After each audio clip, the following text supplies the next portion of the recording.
Hi, this is your host, Erin Reed, with Awaken to Your Greatest Life. Discover the secrets to experiencing your best life yet. I'd like to welcome you to our call with today's guest, Tal Shai. She's an intuitive success coach, author, transpersonal psychotherapist, business coach, and family constellations facilitator. She's the founder of an online platform designed to help soul-centered individuals and companies all over the planet attune to their soul wisdom, embody their magnificence, and create authentic prosperity in both their businesses and their lives. Through her international workshops, mentoring programs, and products, she inspires her clients to tap into their intuition, unique rhythm, natural cycles, and authentic voice as a potent frequency for ushering in more freedom, more money, and more life. With a master's in counseling psychology, certification in countless healing modalities, and hands-on wealth building and business expertise, her forte lies in integrating spiritual and shamanistic principles with savvy know-how to create a busyness that oozes prosperity and the celebration of the soul.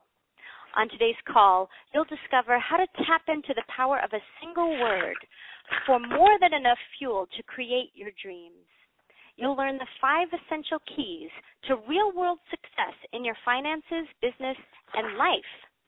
You'll discover how to imprint your physical body with a clear pathway to success. Tal, thank you for joining us today, and welcome to the call. Oh, what a pleasure being here, Erin. We're so lucky. Well, I know that's just a tip of the iceberg of what you have to offer us today, so I'm going to jump right in and ask you if you can take a couple of minutes just to share with us what you believe to be your major turning points that allowed you to manifest your current level of success. Well, basically it's taking my own medicine. Over the years I've immersed myself in countless healing modalities. I immersed myself in reflexology and energy work, then became a psychotherapist and coach, and did a lot of work with family constellations, which is basically working with our soul field, with the knowing field, to really tap into what the truth is of what is going on in our energy system.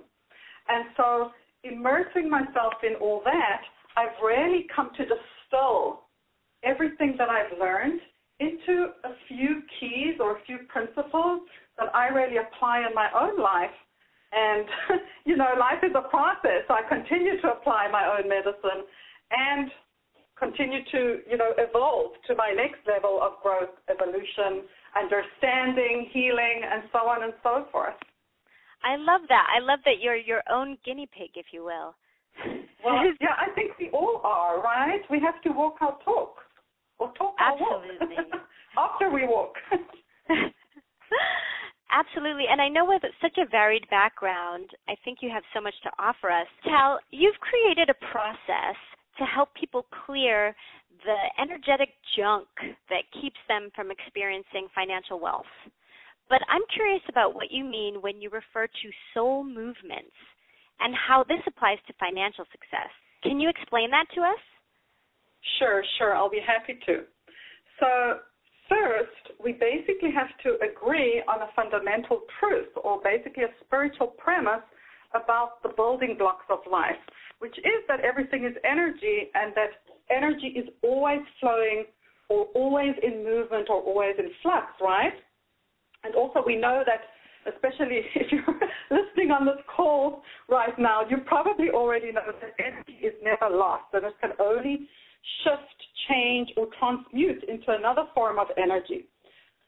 So, for example, when we transmute hate into love, or when we transmute victimhood into authentic power, then we experience the healing, and then we can also experience other symbols of power, such as money.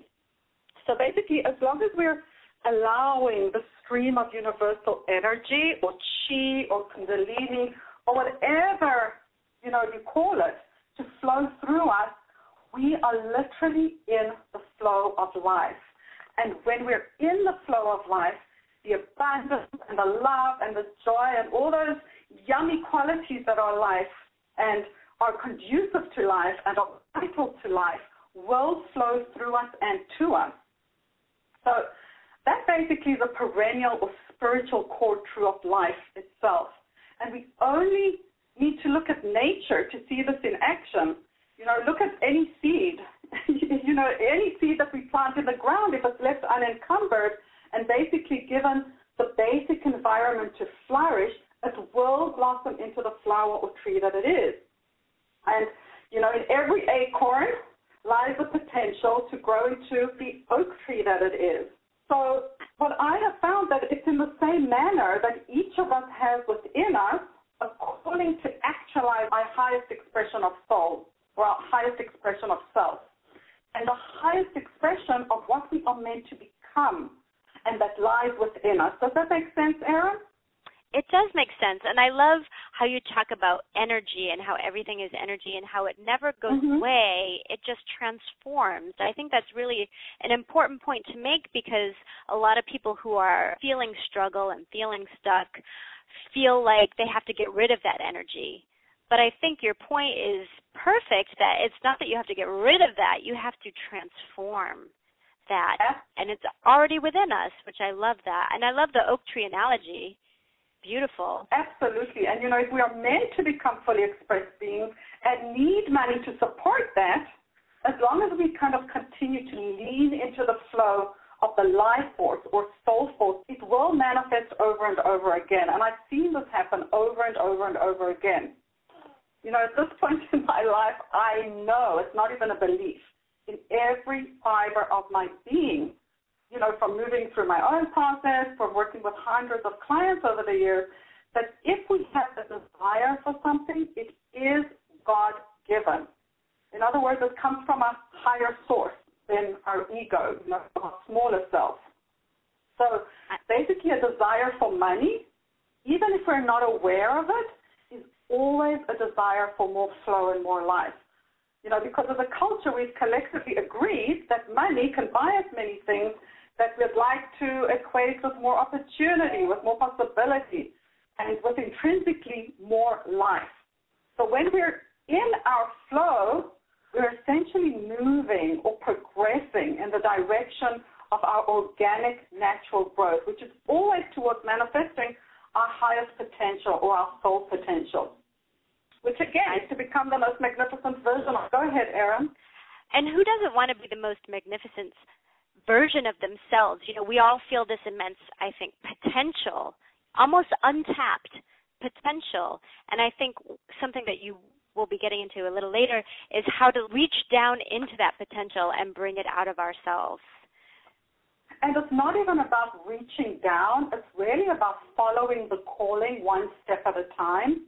We're all organically, innately wired to so our calling, just like a seed is innately wired to blossom into its full potential. So if we're just listening to our desires are clues to follow. So if we need, a friend of mine just left me a text message the other day, and she wrote, make beauty a necessity and necessity beautiful. So even if, for example, because money is such a big story in our culture, if money is a necessity, well, that is wired into a desire, right? A desire for more freedom, a desire for more life, a desire to step into whatever next possibility is awaiting for us. And if we just continually step into our calling and not judge it and not get into all this gunk and all our stories and our judgments around money, using money as an example, but really as anything, then we are naturally evolving into our greatest fully expressed selves. Does that make sense? It does, and it releases a burden of force, I think. It makes it feel, or at least sound, easier, right? Like you said, it's within us. It's our natural calling. It's there. We don't have to reach down and grab it. It's just there. So if we pay attention, and it will unfold. I love that. Now, you say that there are 5 keys. You talk about 5 keys that need to be in place for us to have success, be it financial or relationships, whatever we're looking for, the things we desire. Can you share the first key with us? Yes, I would love to share the first key with you, but is it okay if I just backtrack a little and just continue with this idea of the soul movement? Absolutely, absolutely. Please do. Okay. So we spoke about this impetus towards growth, right? But on the other end of the spectrum, and I alluded to it in terms of the stories we tell ourselves around finances, relationships, whatever it is. So on the other end of the spectrum of growth, when we're stuck, our movement or impetus towards life literally comes to a stop or a halt. And we find ourselves in somewhat of a loop, repeating the same inner movement. And there's a reason I'm using the word inner movement. So we continually repeat that same inner movement over and over again, kind of like a broken record. And I'm dating myself for those of us who remember what a broken record actually sounds like. Let me give you an example. In my psychotherapy and coaching practice over the years, what I found is that most clients' stories, they would come in with lots of different stories, but all these stories, just like spokes of a wheel, literally would revolve around one main theme or core issue.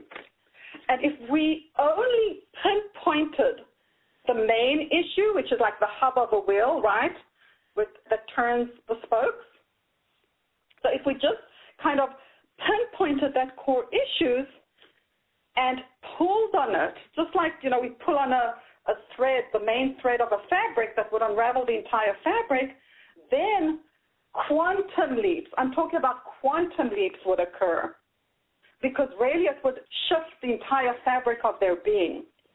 So let me give you an example of this. I had a client who came to me, and her clinical psychologist diagnosed her as having avoidant personality traits. Now, she was a woman in her 50s. At the time, she was highly functional in many ways, or at least seemed highly functional, very intelligent, and very loved and appreciated by her peers and friends. On the other hand, when it came to her own desires and dreams, they were not coming into fruition. She also really longed for an intimate relationship, and she was already in her 50s, and just was able to really enter into that next phase of diving deeply that is required of an intimate relationship.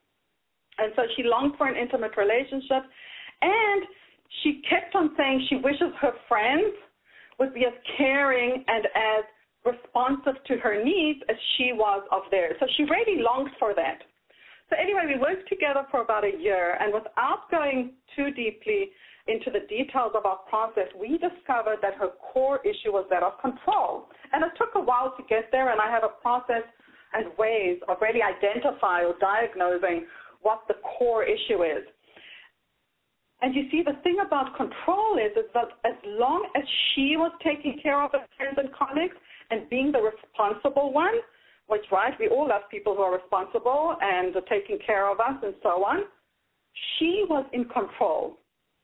But when it came to the realm of her own relationships, she was terrified of being in an intimate, close relationship, even though she really wanted one. Because let's look at it this way. What does intimacy require? It requires being known by another person. It requires being seen by another person. And it requires a tremendous level of surrender and letting go of control. Now, it's all very well to understand these concepts in our head, right? She had like 20 years of therapy before she came to me. But until we actually supported her in embodying this concept and this discovery and running it through her actual physical body, after she had an embodied understanding or an embodied knowing, because it's not an understanding, it's a knowing in her body, did she start seeing incredible results in her life. She actually got married to a man that she met a couple weeks later. And also, if we just take a moment to just look at her background, it's important to understand where our need for control comes from. It's not to wake up one morning and say, I just want to control the world. This is very subtle. These are very subtle dynamics. And basically, if I go into a story, she's a daughter of an immigrant family. Her parents had to very suddenly leave their own parents, and her mom gave birth to her while they were immigrating to the United States. And her mother was really lost, and her mother was intrinsically acting like a child. Now, as children, we are energetic beings, we're intuitive beings, so she understood that she would have to grow up, and I'm talking about a baby. So it's not an understanding in the head, it's an embodied understanding that she would have to be the grown-up in this relationship, in relationship between her and her mother. So really, she never allowed herself to even surrender into the embrace. And I'm talking on a very deep energetic level. On the outside, it may have looked like it. But on a very deep energetic level, she never, her whole body, her DNA, never allowed her to surrender into the embrace of someone nurturing her. So, of course, when you're walking around with this underlying dynamic that you're not even aware of, and there's so far talk therapy can take you with that, then what are you attracting into your life and how are you being in this world? Well, she would be the one who was always taking care of everyone else because that allowed her to be in control. And in her own relationships, most of her friends never saw her needs. Whenever she was in a romantic relationship, it would go so far because, right, there was a part of her being that couldn't have someone see her needs because that would mean she would need to surrender into that embrace. So it's all very tricky, and there's all these inner dynamics at play under the surface. And so when we started moving or working with that core soul movement, and I have a body of work that has come through me called Soul Movements for Success. So part of the way we work with it is actually use very precise embodied stances. And so when we moved her, literally moved her body into that stance of surrender, at first she literally went through like major anxiety. I remember her calling me after a week because I do this using a set of cards that I call the Soul Movement cards. She literally, after she picked a card, it was at the end of one of our sessions, she went home and she was so angry at me. She called me like a week later and said, this card has nothing to do with me. And it was a stance of surrender, of someone in prayer. So it really touched her energetic body very deeply, and she resisted it for a while. After we began to work with it and embrace literally this inner soul movement, it was that core thread that unraveled everything in her life. It unraveled all those stories.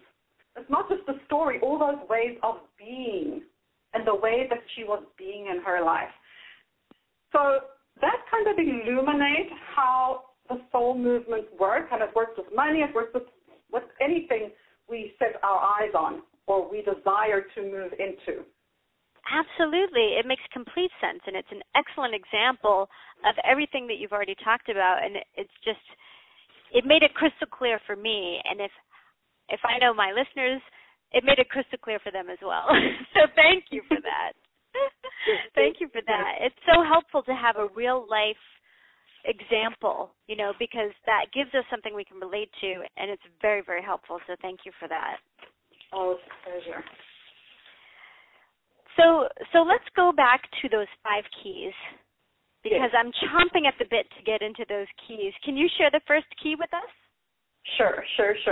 So the first key of actualizing yourself or actualizing a goal, whether it's a money goal, a relationship, or whatever, is really about getting a clear vision. It's getting really clear on what your authentic vision is, not what the vision your father, mother, country, teachers, spouse has for you, but what your vision is for you. And, you know, I've never had a problem. I've never had an issue with my desires, but interestingly enough, I have clients who come to me who that is really challenging for them, is to get in touch with their own desires. I had a client who, you know, he's a son of an alcoholic father. And, you know, as is very typical of children who had to be on high alert, they are so used to focusing outside of themselves and focusing on what's happening outside, how is father or mother behaving today, so that they can attune themselves to what is happening. They are often completely dissociated from their own desires and their own needs. And so this is very important to give it a lot of time and attention to really cultivating that knowing of what it is that you really, really, really want. And, I often take my clients through a little process, and I can do that right now if you're open to that, Erin. That would be great. Yeah, and it's very simple. I mean, we can go in depth. I'll just give you a very simple exercise that you can do right now. And basically, if you just take time for a moment and, kind of go back in time to when you were a child and ask yourself, as a child, what did you really enjoy doing? Even as a child, I was always interested in all this esoteric stuff. And that was not a part of what my family was interested in to this day. Right? But that is something that always interested me. I was that person, after the party, standing in that kitchen where people would come and have those in-depth conversations with, and we'd really go deep. And I was the camp counselor that all the, in inverted commas, the problematic kids would come to, and I would hold a space for them to just speak and share. And this was when I was like 12, 13, 14, 15 years old. So there are very clear clues as to what it is that you just love doing as a child. And just brainstorm. Just write everything. I loved reading. And I remember that used to be a phenomenon for some of my parents' friends, because they say, how do you get her to read books? My kid is reading comic books, and that's not enough. So there are really very clear clues of what did you love doing as a child. And just allow yourself to even go as far back as you can remember, even before that other ego part of you started attuning itself to what your family expected of you, or what your culture expected of you, or wanting to take care of your mom or your dad. I think it's so great that you gave us such a great tool. Like, we can all go back in time and think of those fabulous things that we enjoyed as a child. And it just taps into something in us. And it's something that we've often forgotten along the way. So that's a great exercise for everybody listening. I hope you wrote it down. Go back to your childhood and remember the things that you enjoyed doing. Yes. And give yourself complete freedom to just jot everything down, even if you think, oh my gosh, this is not allowed, or I shouldn't be allowed to do this, or have too much fun, or, right? Just allow yourself to just brainstorm. It doesn't mean you're committing to it, but it does open you up to what it is that you really love and enjoy and desire. And then that will begin pulling you towards your authentic vision. So once we've done that exercise and have come up with a clear vision for ourselves and taken our time with that, what comes next? What is the second key? Ooh, so this is the one word that will help you fuel up on your journey. And basically, before we embark on a journey, we need to fill up with fuel to get us where we want to go. And a compelling why is that fuel. I've seen people go for a dream or a goal that they think they want, but if they don't have a strong why behind it, I see this over and over again. That dream will be sabotaged. So let's take money as a goal, for example. Again, money is a means for us to experience or have or do certain things in our life. For example, if I ask you why you need more money, perhaps you'll say, well, to buy a new home or being happy. And all that is fine, but it still does not necessarily touch on your compelling why. So I'm open to sharing another process if that's okay with you. That would be fabulous. Let's do it. Yeah, I like kind of embodying these processes, not just talking about concepts. So basically a process, also very simple, a very profound process, is to continually ask yourself the following question. So, for example, this is a process I did with myself when I wanted a new home, and I'd never been a homeowner before. And I asked myself, what will a new home allow me to be, do, or experience? And let me just play with this for a moment to exemplify. So I answered, perhaps it will allow me to stay in one place without having to worry about moving every year. And then The next question is, and what will this allow you to be, do, or experience? Well, this will allow me to experience more stability. And ask myself again, and what will having more stability allow you to be, do, or experience? Well, and this is kind of a stream of consciousness. I'm just going with the flow. So when I feel stable, I'm much more creative and much more in my loving. And when you're creative and you're loving, what does this allow you to be, do, or experience? Well, when I'm in my loving and creative, I can create programs to help others do the same. And what will that help you do, be, or experience? I will be able to experience myself as the teacher and the healer that I am and be completely on purpose, and so on and so on and so forth. And we can go on and even unravel more layers. But, Erin, you can kind of see the compelling why for having a new home is all about living from my authentic purpose. Oh, my God. And it gives you so much fuel. I can see how that would literally be like attaching a jetpack, because you've already done the connection to the why. It also connects you on a visceral level to that why, which is just where all the passion is living. Yes, an emphasis on the visceral, because you see, once you've unraveled this why in you, the universe will not be able to work fast enough to provide whatever it is that you're wanting. You know, I was able to purchase my home a couple of years ago against all odds, at least financially speaking. You know, after deeply attuning to my compelling why, it literally came into my life miraculously. But that's a story for a whole other day. I love that. You've piqued my interest. But I can also see how that step can be skipped a lot. People think, okay, I got to know what I want. But I think they forget to inject that second key. I mean, it's really important to attach that why, and I love that process that you shared with us. Yes. It's a pleasure. I'm butting in here. You can see how I get excited about this, because this is my why. This is my purpose. But, you know, let's take money, for example, with the second key. You know, ask yourself, what will this money afford me? As soon as you know what this money will afford you, what it will allow you to be, do, or experience, now that is fuel. For me, the reason I wanted more money, again, when I unraveled all the layers, it was freedom, basically, freedom to live who I am and be authentically on purpose. And then you can go backwards and say, well, how can I already be living authentically on purpose right now?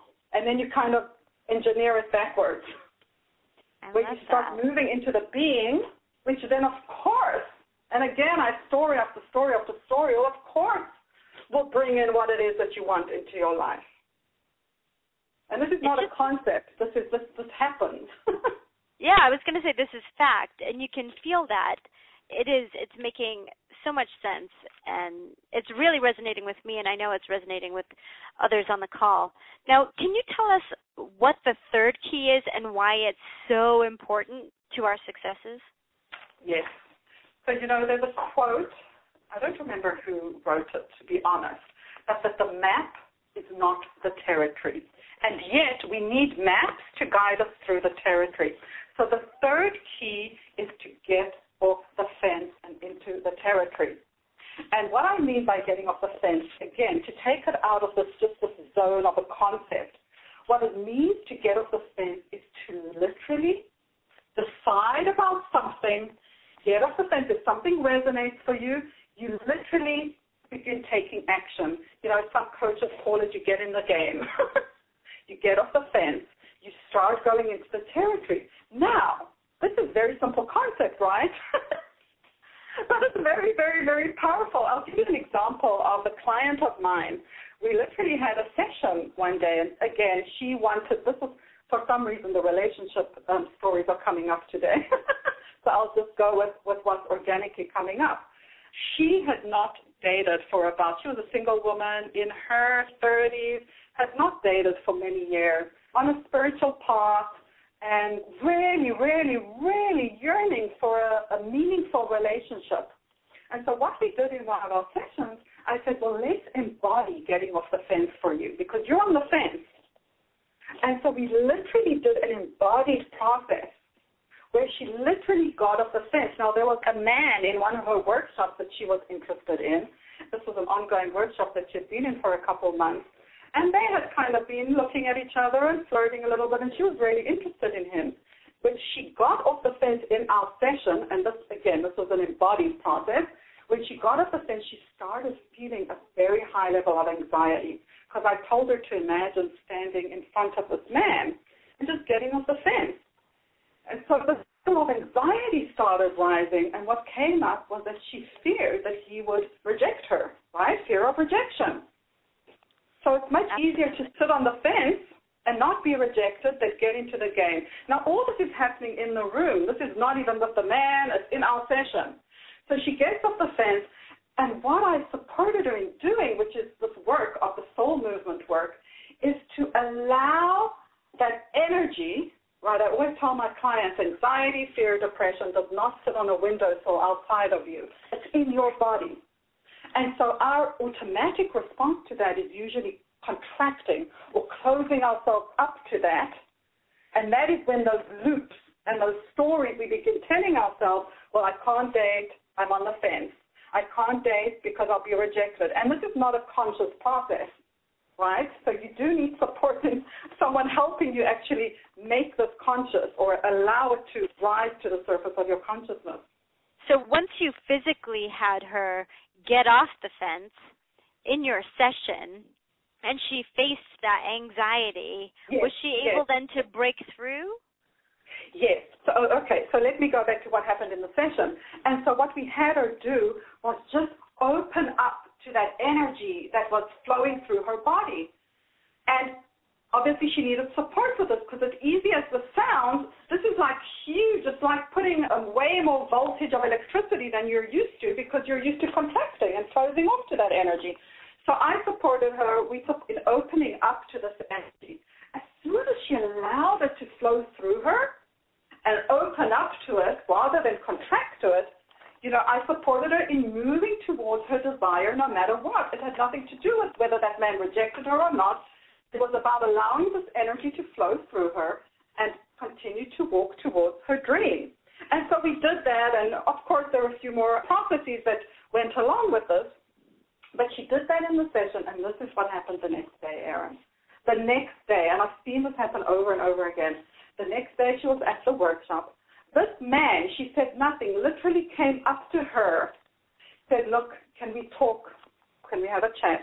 He said, look, I don't know if you've noticed, but I am interested in you, and I have been sitting on the fence. He said those words. I have been sitting on the fence because I am, the usual story. I'm scared of commitment, and he went into his story. Oh, and that same day, another man asked her out. 2 men in one day after years of not dating. Wow. How does this work? It works because once you make that quantum leap and you tap into that soul movement, for her it was about that soul movement of getting off the fence and opening up and allowing that energy to flow through her. It's like your whole being, your whole energy field transforms. And then we know that, well, this is a perennial, a spiritual truth, that outer reality is a reflection of inner reality, but again, not as a concept, as something you live in and as your life. I had another student in one of the workshops I was giving, and I don't want to go into too much more detail, although I have a tendency to do that with this story. But what we did with him is we did a process. He was going through some gunk was coming up. I don't even remember the exact process, but gunk was coming up, and I asked him to go back to a time when he had that feeling in his system, not necessarily the content, but the feeling. And what popped into his energetic system was a memory of a friend of his at age 13. They had been very good friends, and he left to live in another city. I know this sounds like absolutely ridiculous, but this was pre-Facebook and pre-all those times. And he's not that old. But so he moved to another city, and they basically lost touch. Now, he, as a child, didn't give it any thought. Well, in the session, he's now 28 years old. In the session, he was sitting there, and tears started welling up in his eyes. And he said, this was really painful for me. And suddenly this memory, and, we did a whole process and with the soul movement. Again, I have a set of cards that will guide you to the specific soul movement that needs to be activated. he did that soul movement, few more processes. This is what happened that same day. He literally went down to the coffee shop downstairs, sitting having some coffee after our workshop, and this woman comes up to him and she says, is your name, let's just call him John, is your name John? And he looked at her and she looked familiar, but he wasn't sure who she is, and he said yes. She said, you know, I am, she mentioned the name of the best friend whom he hadn't seen since he was 13 years old. Oh, my God. So these are the kind of things, and you can call them magical. Sometimes I tell my friends, if I had to write a book about some of the things that have happened in my life and in my clients' life, people wouldn't believe me. They'd think I'm making this up. Right? That's how good it is. And that opening up is so important. I love that phrase, opening up to the experience and the energy running through you. So important. Yes, and it ties us back to opening up to the flow of life. Life is always flowing through us, but when there is a time in our life, it could be because, it's survival. We did the best we could with what we had when we were kids. When there are certain incidents in our life that are traumatic, and traumatic can be anything, depending where it is on the spectrum, right? Traumatic to us. It will shut us down, right? Just like my client who shut down, who just was easier for her to remain on the fence than getting off the fence. When we have unresolved grief, there's a contraction, and then there's less flow of energy. As soon as we tap that and we release the flow, then we're in the flow again. Right? Amazing. It's like someone who comes with depression. What is depression? We know depression is depressed feeling, depressed energy. When we move into a process of allowing whatever it is that was repressed and depressed to start flowing, then you're back in life force. The first phase may be anger, which it usually is. And then there'll be another phase. But as long as we're moving and not getting stuck in any one of these phases, we are in the process of healing. And so another aspect of this key is also having a map. And what do I mean by a map? I have an entire process I teach and take my clients through around the inner territory and outer territory, right? There's maps, there's strategic maps, which I also work with and are very important because these are maps we need to understand. If we want more money, well, there's strategies that are needed in this physical world reality to put in place. It's like if we open our tap and we want running water, well, the reason we have running water is because there's a whole plumbing system that drives the running water to us. So if we want more money, absolutely, there are strategies to be put in place in physical world reality. And yet, there is a whole other map for our inner territory. And so when we understand this map and we have a map, then we don't give up every time we have a challenge because, we step off, we get off the fence, we enter the territory, and then there's a mountain, right? So metaphor for a challenge. And it's like if we have the map, we know that mountain is meant to be there and what that mountain means. And so maybe we could access a guide in the form of a coach, a mentor, to support us in learning how to climb that mountain, in understanding what kind of gear, what kind of tools we need to cross that mountain. So it's very, very important to have a map of our inner territory and how that works, and also to ask for support. We are not meant to know everything. We do not come with a manual of exactly how to do everything, which is why there are people further along the path than us.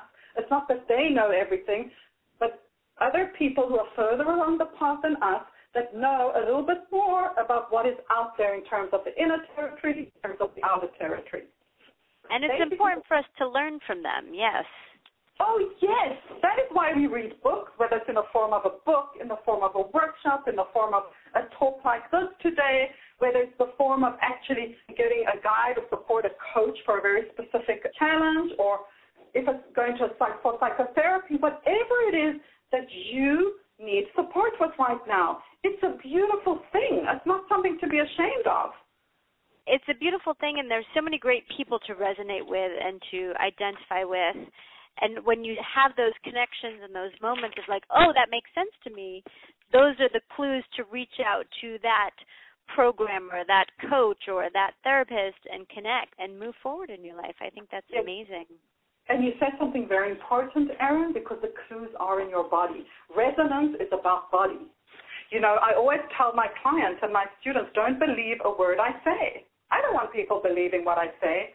But if something in what I said resonates for you, try it on for size. Try it on in your life. Run it through your system in and as your life, even for a moment. Keep what fits and release the rest. I love it. I love it. Yes. You lean into it. Lean into it. I love that. Lean into it, people. Lean into it. Well, when we're leaning into it, we're leaning into life. Yes. Yes, yes, yes. That's what it's all about. I love that. Now, what is that fourth key, and how does it fit in with the three keys you've already shared with us today? Okay. So the fourth key is a continuation of the third key, because on our journey towards manifesting our goal, to, shall I say, aligning with our goal or embodying a different kind of energy, all those parts of our consciousness that are not aligned with where we want to go are going to surface. So I'm already giving you a hint about the map, right? So part of the map is you will encounter all those places in your consciousness that are not aligned with your goal. I've repeated this because this is very, very important. And so many of us, if we don't have a map, so again, it's very interrelated with the third key. If we don't have a map, we're going to use these as signs of not going for our goals. But what they are signs of the fact that we're still contracting and still looping around in contraction. Does that make sense? So yeah, absolutely.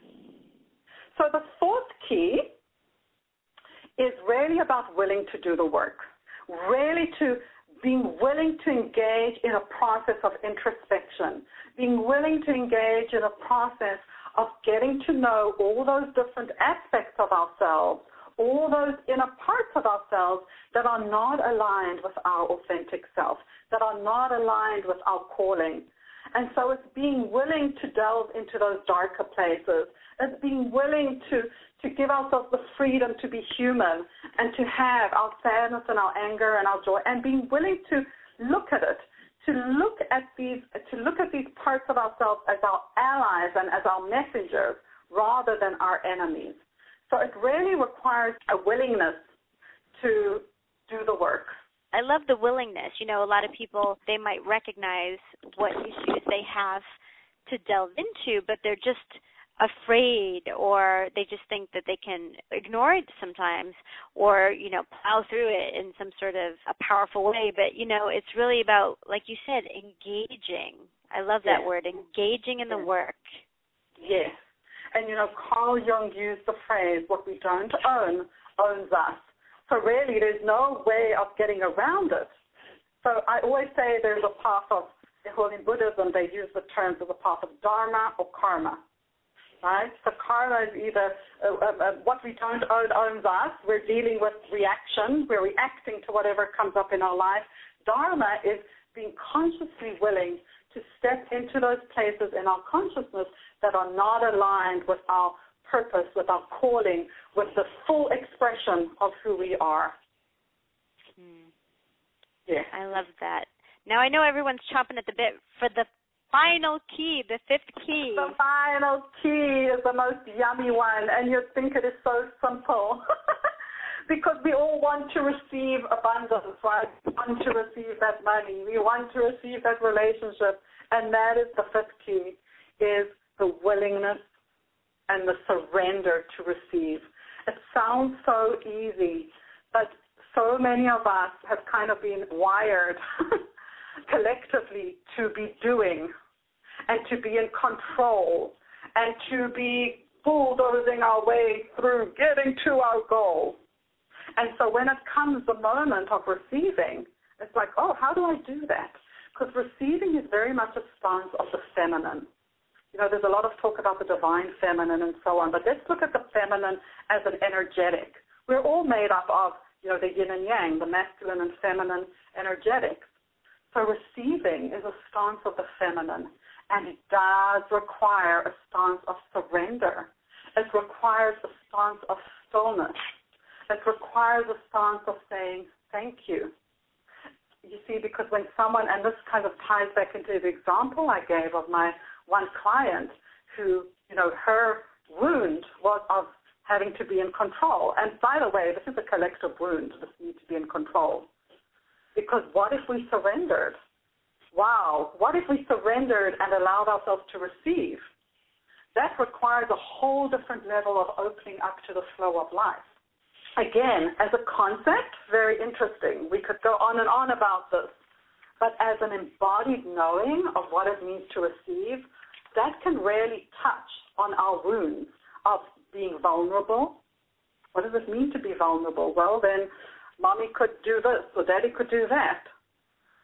See, in order to allow ourselves to receive, we have to have done the work on those places that have been wounded by being open. Because as children, intrinsically, we come into this world completely open and vulnerable and dependent on our family to take care of us.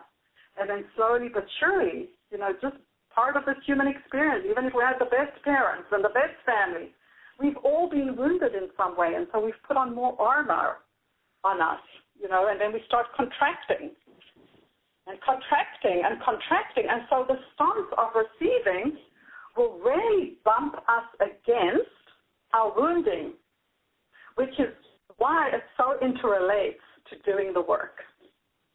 So these are all interrelated, and they're all really essential to actualizing ourselves. And when I mean actualizing ourselves, it's also actualizing the finances. It's actualizing, I've worked with powerful CEOs who make millions of dollars. And even I've come to realize that it's just not about the money. In order to make more money, you need to open up to a much bigger stance, an energetic point of receiving. And of course, if we distill it into one movement, it really is, again, opening up to the flow of life. Does that make sense, Erin? I love that. Continuing that opening up process into the flow and just the concept of surrender and also receiving, so important. People are trained, I think, in this day and age to take rather than receive, and it's such a different thing. And I love that you finished with that fifth key of that. It's so important. Now, Tal, we only have a few minutes left today. I know you have an exercise to share with us. Can we do that now? Absolutely, absolutely. So this exercise, again, is founded on the premise that our body is an antenna and that it will pick up things from our field, right? We can pick up when someone's authentic. We can pick up when someone's kind of BSing us. We just can. We can sense when someone's standing behind us, or we get the heebie-jeebies sometimes, or, in psychotherapy we call it the difference between process and content. Someone could be telling you like, oh, Erin, I'm not angry. I'm not angry. Can't you hear I'm not angry?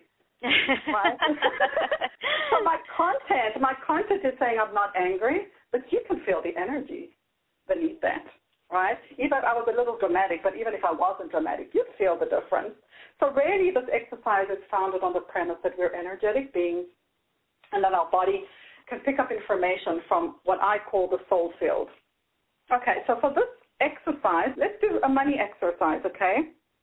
But basically for this exercise, we're going to harness the wisdom of our body, right? Or rather the wisdom in our soul field that is picked up by our body.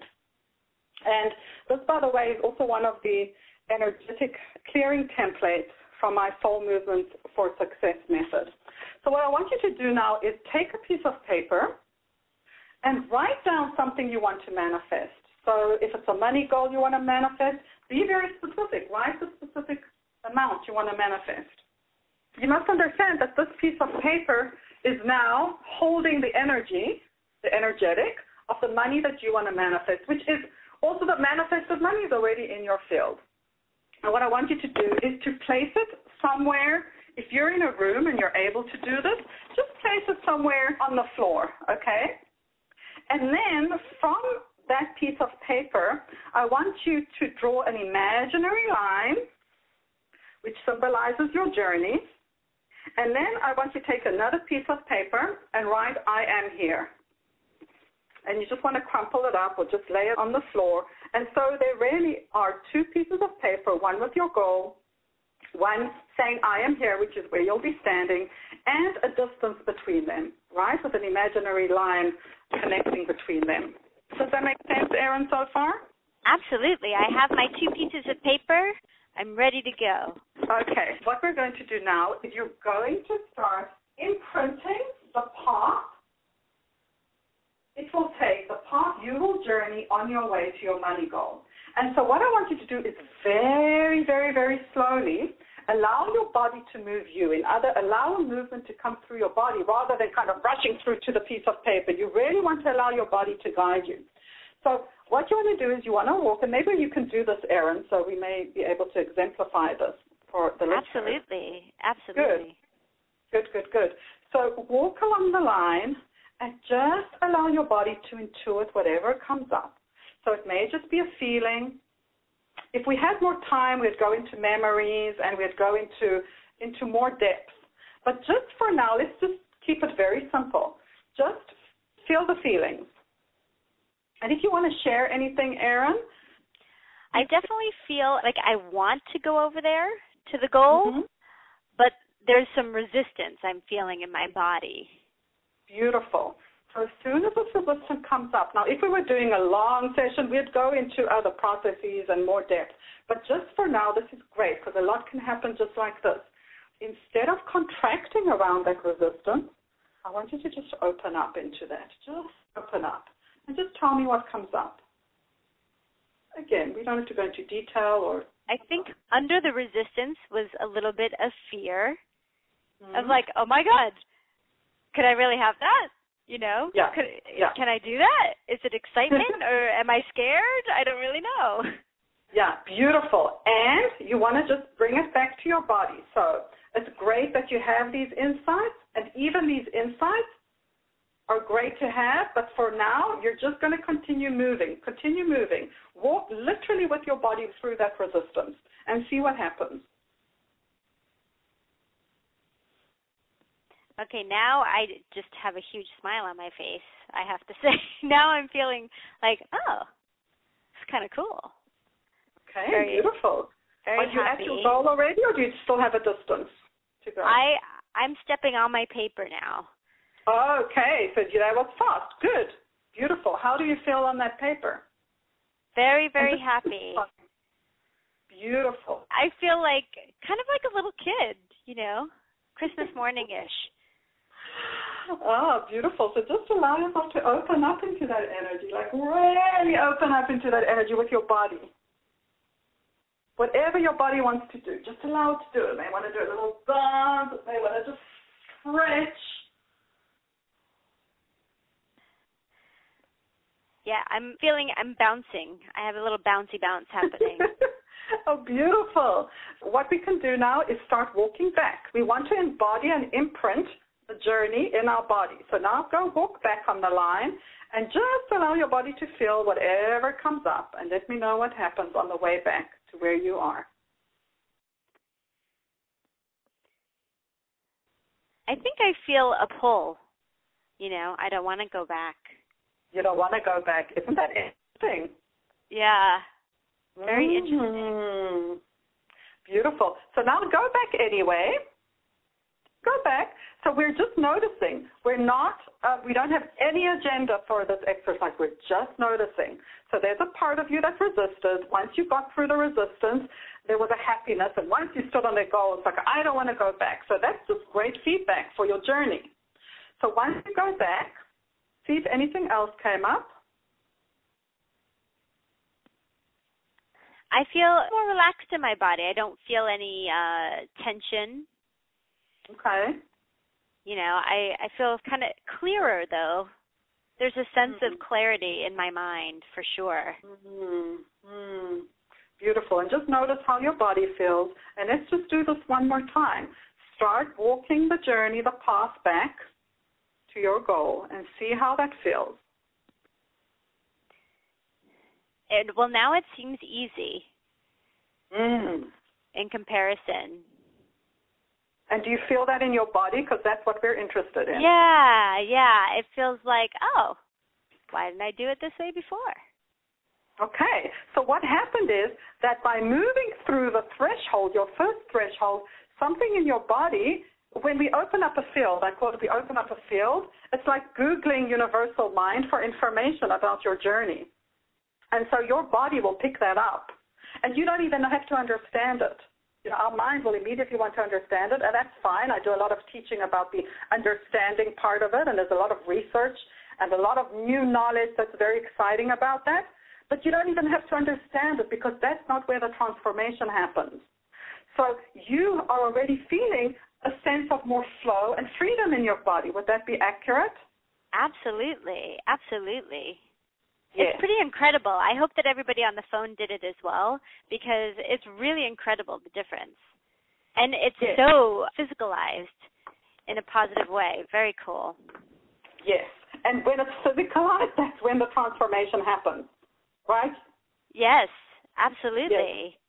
Yes. Oh, my God. Yes. Amazing. Yes. So everybody, if you didn't do that at home, and maybe you're going to listen to the recording of this call, go back and do that for real, because it is incredible. It will be enlightening to you, and you will feel it on that visceral, physical level. Thank you so much for sharing that with us, Tal. I'm going to do it more than once in my day today. I tell you, I'm going to have little pieces of paper.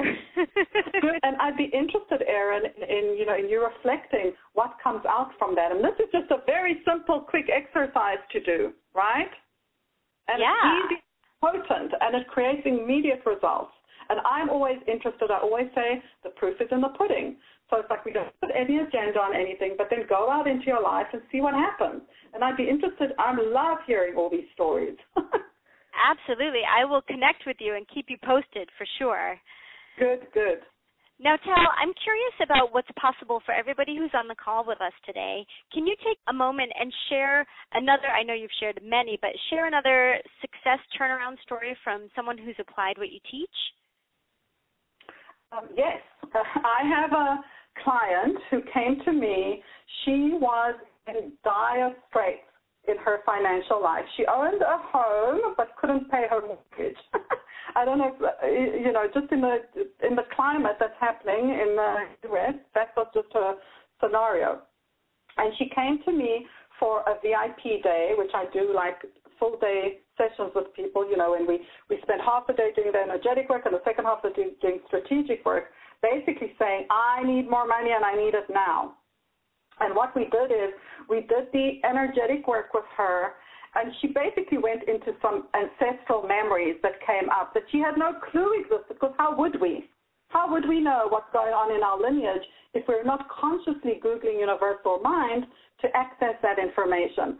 So not to talk about too many of the processes and so on, she had a very, very, very concrete goal. She wanted to make $10,000 every month so that she could pay for her mortgage and continue doing her coaching, da-da-da-da-da.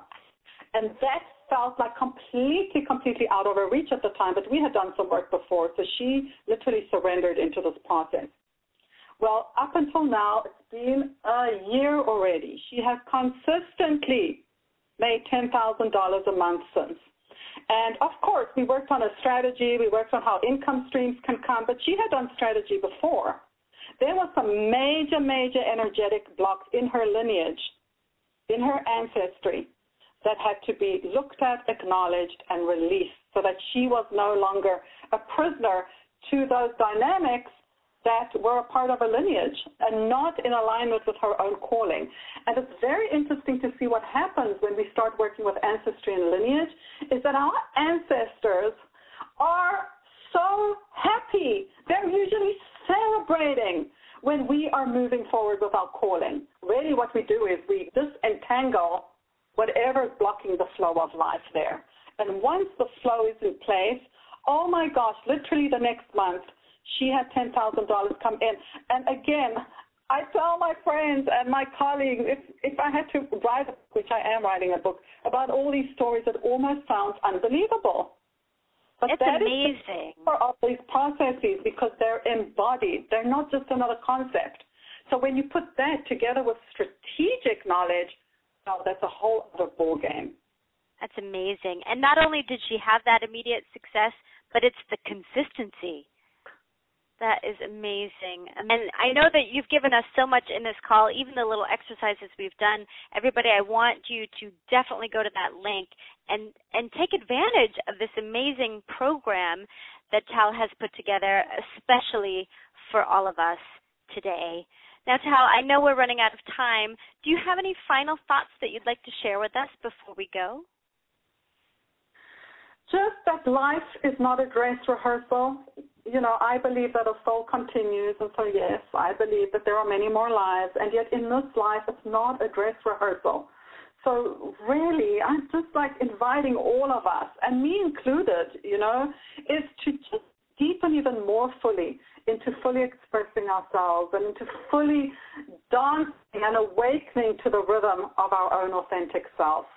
And activating them into your life. And you've heard, she's already shared with us all the amazing things that people have received from practicing what she teaches, the relationships that have been created, the money that's been created.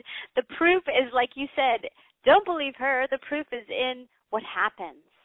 And the proof needs to happen when you take these principles, whether it's through this program or another program. Take the principles and embody them in and as your life, because until you have that experience of more money, that greater relationship, then you have not yet embodied it.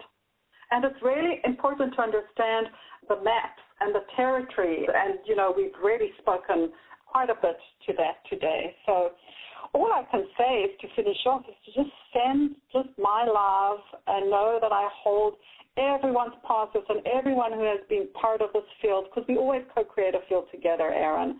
This is not just me and you speaking on the call. There's anyone who's listening in on this call is part of this field and has been attracted to this call for some reason.